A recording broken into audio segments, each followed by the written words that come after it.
Good afternoon, everyone, and welcome to Sunday at 4. I'd like to take you on a little bit of a journey today with the thought process I've had for this sermon. And today I want to talk about the temple, the Jerusalem temple, and the sort of story that goes into the background of that and where that leads us today in thinking about the temple. So let's begin with a little bit of history. First of all, from the Old Testament. As we know, the Jerusalem temple was built twice within its history, and the first temple was built by King Solomon after his father David had conquered Jerusalem, making it his capital.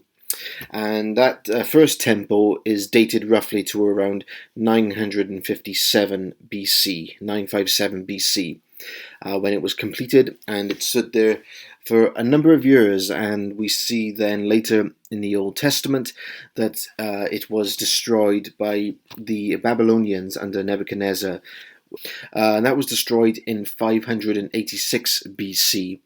And then this will take us into the time of the great Babylonian exile, which the Jewish people would spend 70 years of their time in a different land. And then if we move on a few hundred years, we come now to the second temple within the period of time between the Old Testament and the New Testament. But of course, we read about the second temple within the Gospels, and there are some little bit of variations with the dates on when it was started. We see that King Cyrus of Persia gave the decree that the Jews could return to the land and begin work on a new temple around 538 BC. But then we also read of another ruler called Artaxerxes I of Persia, and some date the go ahead to finally build the temple in 444 BCE.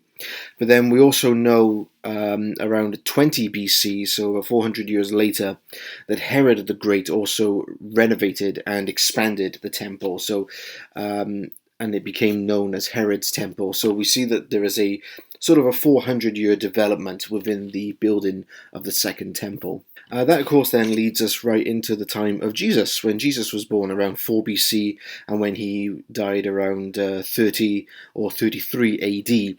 We see at that exact time that the Second Temple was still standing, but also within the culture at that time, also was there the temple, but there was also local synagogues. In fact, there were many within that region where Jesus would preach and where he would travel. Now, some have wondered what was primarily the difference between a synagogue and the temple going back in the first century. We know that probably the way synagogues operate today would have been very different to how they operated back in the first century. But one of the things we do know that happened in a synagogue is when we see a couple of events that came from Jesus himself. When he walked into the synagogue, we knew that they would read scriptures from the Old Testament, as Jesus did when he read from Isaiah. We also know that it was a house of prayer. And so very much like we see in churches today, really, a time of fellowship, gathering, praying and reading to give worship to God. Whereas within the temple, one of the main differences, of course, not only was its size, and it had many different functions, sort of the outer court and the inner court, and only certain people were allowed in different courts. You know, there was a certain section for women, there was a certain section for people visiting, a certain section only for the high priest. But one of the main differences with the temple compared to the synagogues is that the temple is actually the physical dwelling place of God, where a priest would only be allowed to enter once a year into the place called the Holy of Holies. So although we know in the transcendent sense that God is visible everywhere and present everywhere in the world, the temple was very much designed to be the physical dwelling place of God. Now that tradition, of course, takes us right back mostly to the time of Moses. We see that God had a physical dwelling place, first of all, within the burning bush, and then on a larger scale, we see that at Mount Sinai, when he came down with thunder and lightning, that God's dwelling place was on top of the mountain. And then we see that sort of transitions then as we get into the wilderness period of God dwelling within the tabernacles and within the tents. So there has always been some sort of a specific spot where God dwells, even though it's strange to think in that way, that we know God is everywhere. He is not physically limited to one spot. But there is something special and something important about, for the Jewish people, the fact that God dwells in a place known as the Holy of Holies, and the temple, both the first and the second temple, would be to bring about this way of doing things, that God dwelt within the Jewish temple. For example, we may see in the exact same way that we see today, perhaps within Catholic traditions, the difference between a church, a chapel, a cathedral, a basilica, and a shrine. And not that I want to spend too long on this point, but I suppose just to go through a little bit of the differences between them. Church, that can be basically any place of worship at all, really, regardless of size. Whereas a chapel sort of means a larger room that is associated with another church. Sometimes size doesn't matter, but a chapel doesn't have a permanent parish or priest resonating there. But usually a priest would be associated with a bigger church. However, prayers and mass can also take place inside a chapel. Whereas a cathedral, to understand that, we first have to understand the word diocese, which basically means the district or an area that is under the care of a bishop. So it's basically the area that the bishop runs for the church. A cathedral would be the main church for that diocese within the area, operated by the bishop. Another thing that sets apart cathedrals from churches is that inside a cathedral would be the bishop's throne, known as the cathedra, which I believe is where we get the word cathedral from. Now, what makes a church a basilica? The word comes from ancient Roman times, where a basilica was basically described as a large high-ceiling hall with 3 aisles. And the Romans would use basilicas as courtrooms, places for meetings, and marketplaces as well. Now, in the 4th century, when Emperor Constantine was emperor and made Christianity the official religion of Rome, a lot of people designed their cathedrals and churches based on the Roman basilica design. And within the Catholic tradition, the only person who can give the name basilica to a church would be the Pope. I don't think he has to visit there necessarily, but he can give the name to a church to be a basilica. Almost any place could be a cathedral or a basilica. I believe a shrine has to be a place where either a saint was born, or a place that within inside it contains a relic within inside its walls, or perhaps a sacred image as well. Now, all that being said, those were just side points. I just wanted to help us understand that just like we see different titles for buildings today under the umbrella of the church, so it was for Judaism in the 1st century. We would see the difference between a temple and a synagogue. So as we go about this sermon today, I want to sort of look at a couple of stories that really reflect Jesus' thoughts towards the temple and what he himself said about it and how he must have felt about it as well. The first story, of course, would be the story from Luke chapter 2, when Jesus is only 12 years old and they go up to the temple during the Passover feast, which they would do every year. But his parents, Mary and Joseph, went home, and Jesus stayed behind, and they weren't aware of it. And then in panic and in desperation to find him, they came running to him back in the temple and said, "Why have you done this to us? Or why have you treated us like this?" And then Jesus replies with these words, "Why were you searching for me? Didn't you know I had to be in my Father's house?" That phrase there, Father's house, would be the first time we would see that in the Gospels. And that phrase would indeed be repeated several times by Jesus. So, again, for the first time now, we have the important phrase, the Father's house, which a lot of people call our churches today the house of God, the Father's house. So this indicates how special it was to Jesus, this physical building, and how important it was as a nationwide place of worship. This was at the center, at the very heart of Judaism, where God dwelt. So the building itself was of great importance. Although there was a little bit of differentiation between the synoptic Gospels, which is Matthew, Mark, and Luke, and then compared that to John's Gospel. John's Gospel sort of places Jesus in Jerusalem 3 or 4 times over the various feasts. whereas the Synoptic Gospels really tend to concentrate on the final week, the Passion Week, when Jesus came into Jerusalem and was then handed over to the authorities to be crucified. So the Gospels, the Synoptic Gospels, sort of focus the climax of the story on that one week.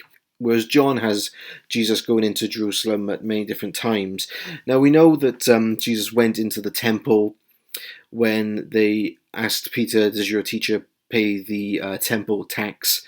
And then that's, of course, the story when Jesus told Peter to find a fish and inside you'll find a coin to pay the tax. And that story was basically about that when Jesus asked, "Are the kings of the earth exempt from paying the tax?"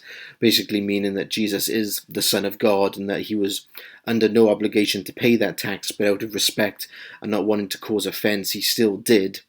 And also because Peter's mouth often let him down, he often wouldn't think before he spoke. Now, if we go through this in chronological order within Matthew's Gospel, we see first in chapter 21 that this is the event of Palm Sunday when Jesus came riding triumphantly into Jerusalem.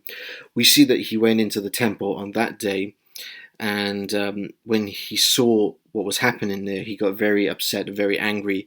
The text tells us Jesus entered the temple area and drove out all who were buying and selling there. He overturned the tables and the money changers and the benches of those who were selling doves.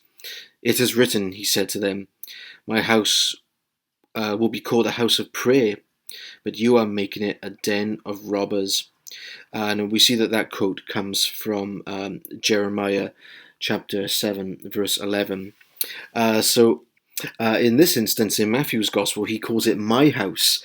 I think some other translations may say the Father's house, but it's interesting now that we see my house, also indicating that Jesus is God himself in the flesh. And if the very fact that although Jesus knows that sinful things happen in the world, and he knows that he came into a world that was very hostile towards his message, and for us in general, Christianity does have a lot of opposition to it.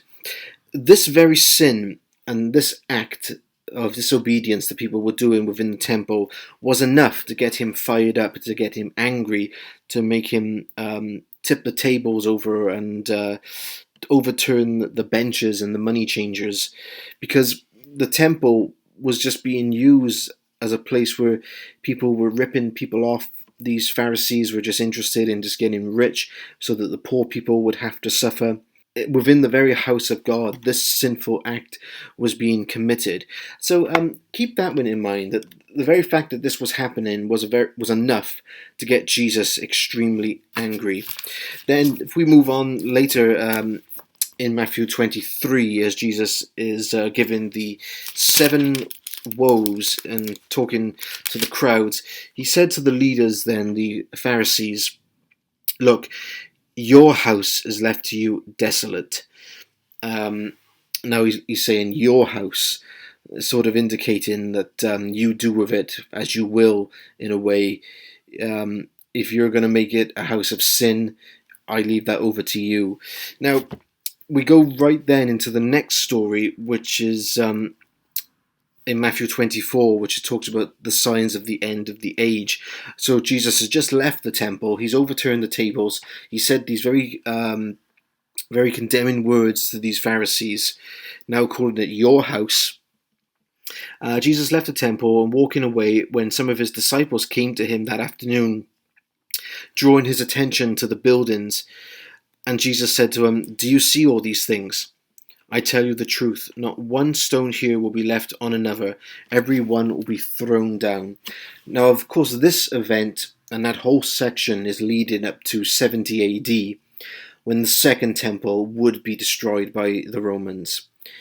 Now, the question is that knowing that Jesus had a very emotional attachment and a very spiritual attachment to the temple, he called it his Father's house, my house. It was a place where he taught and where God dwelt. What must Jesus have been feeling when he says to his disciples that this building is going to be thrown down and destroyed? You may think that Jesus just seems to be at peace with it all when he's saying this. But of course, I really think that this must have affected him emotionally. This was the temple, this was the center place where God dwelt and where the worship was meant to happen, and now it's going to be destroyed. So maybe think about that. They're going to lose a very important place of prayer, a very important place of worship, and it's just going to be gone, destroyed. However, one thing that we learn when you study the scriptures really in detail is that nothing happens by coincidence. Even the very things of timing and knowing when the exact things will happen is also not an accident. And I really believe that the reason that Jesus came to the earth at that exact time was because, one, you think back previous, there was a lot of wars and a lot of revolts that were happening. Whereas when Jesus came, it was a very peaceful period. The Romans had built a lot of roads, and a lot of people traveled. There was lots of trade, lots of studying in different universities. It was very much a prosperous time and a peaceful time. But then all of that was to be turned on its head when in 70 AD, Jerusalem would come under siege by the Romans, and the temple was to be gone forever. Now you think about that. That's no coincidence, is it? Because you think about how these events go side by side. We have this event of the Jerusalem temple going to be destroyed, and then as it gets closer to that time, Jesus is crucified, resurrected. Then once he ascends into heaven, then the apostles now take over carrying the Gospels, and around that time is when they were told to depart from Jerusalem and now go into the Gentile world. And now we come under the time of Paul. We see that there's an important connection here between Jesus coming for the lost sheep of Israel, for the Jewish people. The Gospels were written, they're Jewish texts written for Jewish people. And then as we break from that to go into the time of Paul, we now see a lot of the letters are written to Gentiles, although Paul did return to Jerusalem a couple of times. And that, I believe, is the importance of the temple was once the place where God dwelt. And for all that time before Jesus, he had a plan to use it that way. Then after Jesus, the temple was destroyed. And when the very curtain was torn after Jesus was crucified, that there is a very important message. It basically says that sacrifices in the temple of lambs and animals are no longer needed now because Jesus was the ultimate sacrifice for our sin. And so we break away from that. The temple is destroyed, and there are several connections between this new idea of the temple. Jesus himself would call himself the temple. First of all, when Jesus said this temple will be torn down and then 3 days later he rose up, talking about his body, his physical body, not talking about the physical building, which was why a lot of the Pharisees got confused over that matter. Another powerful verse that speaks about how Jesus fulfills himself as the new temple would come from Hebrews 8, verse 13. By calling this covenant new, he has made the first one obsolete, and what is obsolete and aging will soon disappear. So we see here the image that these sacrifices of animals are no longer needed within a physical temple because Jesus has now taken on that role, and his body being the temple broken for us. Because we find out in the Gospels that the disciples were told to flee from Jerusalem, and that now the gospel is to enter into all nations, into the Gentile world. Hence, it fits in with the timing of when the physical building was to be destroyed, because remember, Jesus is the temple curtain was torn. That means the sacrifices are no longer needed from animals in the temple.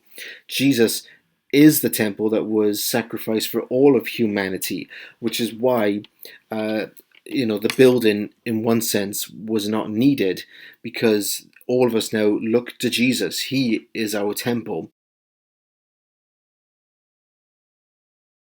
We would also see from Paul's letter in 1 Corinthians 6, verse 19, that he would say, do you not know that your bodies are temples of the Holy Spirit?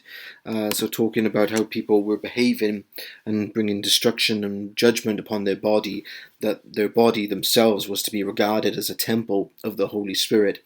So we see now how that language is moving away from the physical building and is now being attributed to different aspects of the Christian faith. And then the third one now is really how the church, now the Christian church that has moved into the Gentile nation, how language from the Jewish temple is being connected to now the Christian church. The most obvious example is in Revelation 1, where John sees 7 lampstands and the 7 stars. And then the lampstands, of course, is a Jewish symbol. Those were the lampstands that were inside the temple. And we find out later that Jesus tells John that the 7 lampstands are the 7 churches. So we see that transition now from being at the heart of Judaism. We're now transferring over to the Judeo-Christian movement, and the temple now is now being referred to as the church. So he takes the things of Israel and connects them to the church. So let me give you an example.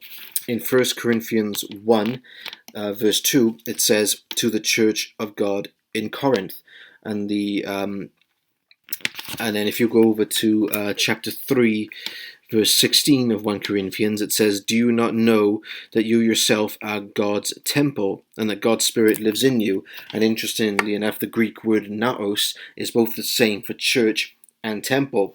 So again, we're seeing here that that imagery of the Jewish temple is now coming over into the Christian world and associating the church being the very temple of God, which is what, again, that fits in with the timing of when the physical building was destroyed, and that now in the Gentile world, when the gospel was taken out to all the nations, no matter where they met and whatever physical building they had, God considered them to be the temple of God.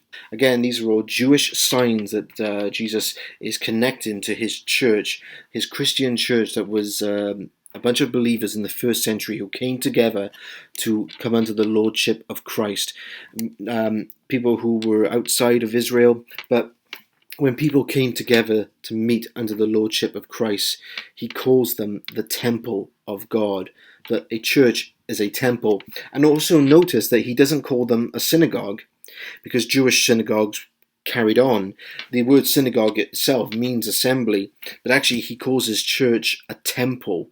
You just think about how special and how important that is, that he calls his church a temple. Then another temple that, of course, we would see is a temple in heaven. A lot of people read about the temple in Revelation thinking that it refers to the third futuristic temple. But notice in chapter 11, verse 19, it says, then God's temple in heaven was opened, and within his temple was seen the Ark of the Covenant. Another good example of seeing the temple within heaven is in Revelation 16, verses 17. The seventh angel poured out his bowl into the air, and out of the temple came a loud voice from the throne saying, it is done. And again, where do we see the throne? It's placed in heaven. And if we also look in verse 1 of chapter 16, it says, go out, pour out the 7 bowls of God's wrath on the earth. So the temple looking down to the earth below. So that's another image that God is in a temple in heaven, and that Jesus is our high priest. Now, it is also worth saying that a lot of people do believe that a third building, a third literal building of a temple will be rebuilt in Jerusalem.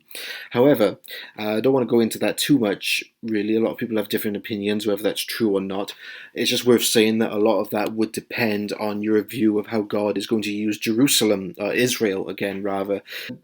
God was calling all these churches in the first century a temple of God. Where does that leave us today as a church? A lot of people may feel that because the Bible writing wise has finished. It seems to cut off in the first century. Does that mean that all those 2,000 years later, God still considers us to be a temple here in our own country, far away from Jerusalem? And the answer is yes, I believe he does. Jesus has not returned yet, so that tells us that he is not finished with his church. He still has many plans for all of his churches around the world. And just like our local church here, he is going to use us to bring about his will, and that we are God's temple. Within the building, or the people who meet under this building, we are God's temple. Our bodies themselves should be treated as God's temple. So, with that in mind, think about now how during this pandemic we've been not we've not been able to meet physically. Churches all over the world have not been able to meet physically. Now, does that destroy the concept of them being the temple? No, of course it doesn't. Where two or three are gathered, when we meet in any conditions, be it Zoom, online, we are God's temple. The church is God's temple, and the church is the body of believers who believe in the Lordship of Christ, who have given their lives to him, and God has anointed us and sanctified us and set us apart from the world, and that he calls us his temple, and that we are meant to serve in the world to bring people into his temple, that place of love and that place of peace. But also, not just to come into a physical building, but they would also receive Jesus, who broke his body for them, who, as a temple, was destroyed, but then he built it back up again 3 days later. This is what we live for, and this is the God that we serve, that we are his temple, and when we go out to bring people that love.